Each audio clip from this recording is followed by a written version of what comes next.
आने वाली है बड़ी ईद और होगा बहुत सा मीट, तो आप लोगों को देंगे तरह तरह की ट्रीट। तो इसके लिए होनी चाहिए रेसिपी भी कुछ यूनिक। तो फिर बनाए मसाला हंटर बीफ। मैं हूँ सादी और आप देख रही हैं बड़ी ईद की आमद है, तो जहाँ पे होंगी बहुत ज़्यादा डिशेस तैयार होंगे। मटन पाए, मटन निहारी, मटन कुन्ना, बीफ निहारी, बीफ कबाब, बारबेक्यू और बहुत कुछ। तो वहाँ पे हम हंटर बीफ को कैसे बोल सकते हैं। तो मैंने सोचा क्यों ना हम ईद से पहले पहले जो मसाले चाहते हैं उनकी तैयारी कर लें। तो मैं अभी आपको हंटर बीफ का जो है वो मसाला तैयार करने का तरीका बताती हूँ। ये आप तैयार करके तो इसको आप एयर टाइट में संभाल के रख लें। जब इस्तेमाल करना हुआ निकाल के आप इसको इस्तेमाल कर लें। में जार में डाल के आप इसको फ्रीज़र में रख दें ताकि ये ख़राब ना हो, सोगी ना हो या इनमें मॉइस्चर ना आ जाए।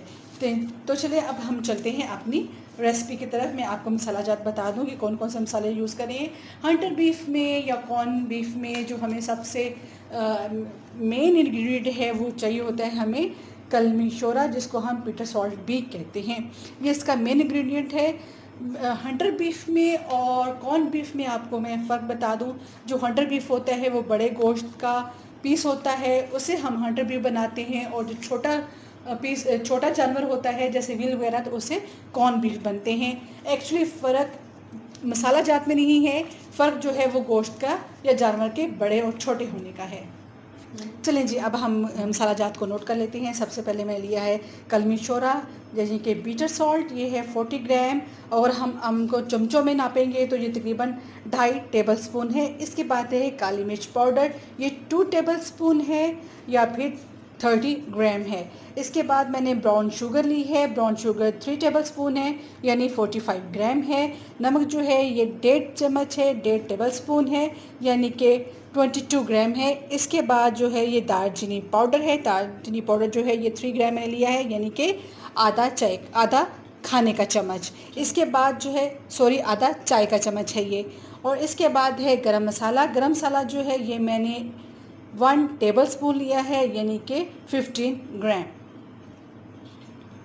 और आप ये सोच रहे होंगे कि ये मैंने क्यों रखे, ये जस्ट मैंने डेकोरेशन के लिए रखे ताकि पता चले कि इनको मैंने पाउडर फॉर्म में बना लिया था। अब जस्ट कुछ भी नहीं करना, इन सब मसालों को आपस में मिक्स कर लेना है और इन्हें हमने एयर टाइट में डाल देना है और फ्रिज या फ्रीज़र में रख देना है। अगर आपके घर में ऐसा कोई इशू नहीं है या आप ऐसे इलाके में रहती हैं जहाँ पे मॉइस्चर होने की कोई उसमें ह्यूमिडिटी नहीं है, तो आप इसको बाहर भी रख सकते हैं। लेकिन अगर आप जैसे हम लोग रहते हैं जहाँ पे बहुत ज़्यादा ह्यूमिडिटी होती है, तो हम इसको फ्रिज या फ्रीज़र में जितने भी मसाला जात होते हैं या दालें होती हैं, अक्सर मैं यही करती हूँ कि मैं सावन भादों के मौसम में उनको फ्रीज़र या फ्रिज में रख देती हूँ ताकि वो एक तो वो मॉइस्चर होने से सोगी होने से महफूज रहती हैं, नमी उनमें नहीं आती।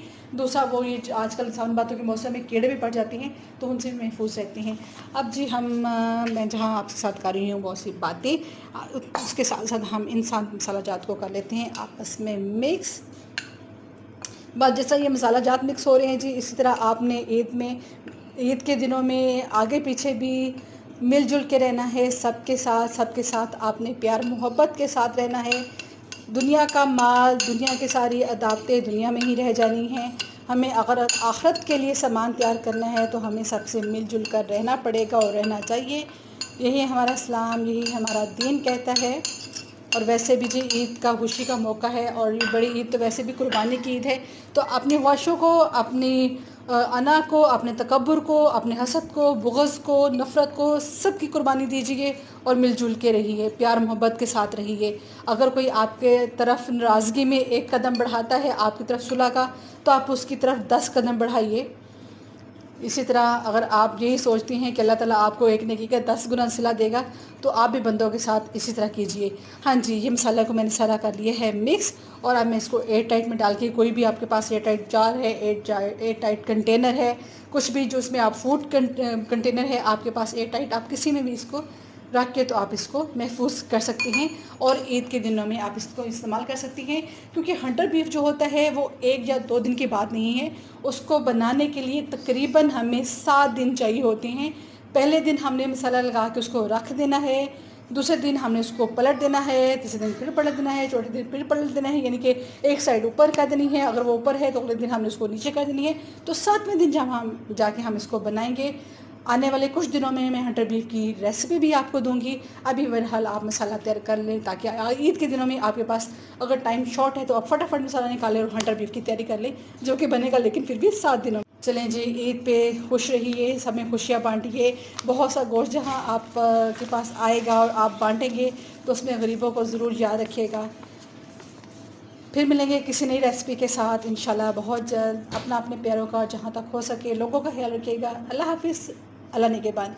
और अपनी डिशेस को मेरे कमेंट बॉक्स में ज़रूर आपने कमेंट करना है, उनकी पिक्स भेजनी है, ताकि मैं देखूँ कि ईद पे कितनी मज़े की आपने डिशेस बनाई हैं। थैंक यू सो मच, अल्लाह हाफिज़।